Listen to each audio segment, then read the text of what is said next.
halgankii weli wey wajigu ugu horreeyey uun baynu soo gabagabaynay deegaanka aynu ku noolahay waxaa la rabaa inaynu nabadgelyo ka dhigno waxaa la rabnaa inaynu horumar gaarsiinno waxaa la rabaa in aynu garab istaagno maamulka aynu samaynay waxaa la rabaa inta dawlad Soomaaliyeed ay soo gaarayso inaynu isku sii filaanno haddii la yiraahdo waddankii waa laga xoreeyey Soomaali diidkii oo ilaahay hadduu kuu roon yahay maamul baa jira oo aynu ka seexanno wixii oo dhan wuxuu noqonayaa iyo halgankii aynu soo gallay hal bacaad lagu lisay insha allahu tabaaraka wa tacaala halla laban laabo intaad ku bixin jirteen halganka dib u dhiska iyo horumarka iyo nabadaynta ha lagu bixiyo ha loo feejignaado maanta layna wada eegayaa Soomaali leedahay bal siday u soo baxaan waa kuwii lahaa inaanu tashanaanu rabnaa inay tashan karaan iyo kala aynu eegno hal garab istaago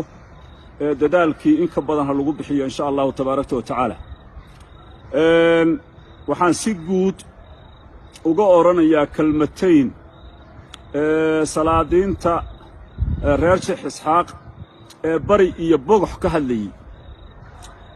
waxaan leeyahay maanta uun baynu is afgaran karaa hadal aanu garan karayno maanta uun baad ku hadasheen intaannu idinla hadlaynay 15 sannadood aanu idinku lahayn walaalahayow naga kaxaysta wiilashiinna naga kaxaysta ciidankiinna guryihiinna ku noqda aad buurta dheer dusha ka saaraydeen qaran baa jira dawlad baa sidana waxaan aad sheegayseen waxaynu ku wada hadallo maanaan garanayn si aanu idinla hadlanaan maanaan garanayn inaannu idin abhilno mooyaane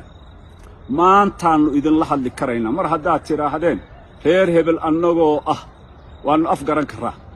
wiilashiinna haddaad ceshanaysaan wiilashayada waa ceshanaynaa haddaad ceshan weydaanna ceshan weyno ninkay hali ugu dhashay iyo ninkay ugu badisa aynu aragno ninkii wanaag ka maala iyo ninka xumaan ka maala aynu aragno ceshta wiilashiinna hadday kelmad dambe ka yiraahdaan Hargeysa waxaanu soo xiraynaa xadka waxaanu ku soo soconnaa waa guryihiinna wey hadday mar dambe dhulkayaga sheegtaan waxaanu ku soo duulaynaa waa dhulkiinna wey qabsada oo xirta oo ceshta oo xakamaysta wiilashiinna markaasaannu xakamaynaynaa haddii kale waxaannu idin leenahay maamulka SSC wuxuu daba joogaa dadkii dhibaatada ka sameeyey ilaahay hadduu ku leeyahay laascaanood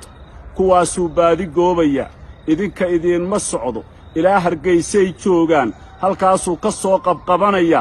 uga leexdo isu daaya afkayagu taasuu noqon doonaa haddaase wiilashayda tiraahdaan ama waa habar jecelo annagaa ceshanayna ama waa reer Isxaaqo waa ceshanaynaa maalintaasaynu is afgaranaynaa maalintaasaynu wada hadli karaynaa maalintaasaa nabad inoo horraynaysa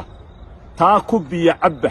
oo ku seexda oo ku soo toosa wabilaahi tawfiiq aad baan u salaamayaa ummadda Soomaaliyeed salaamu alaykum wa rahmatullahi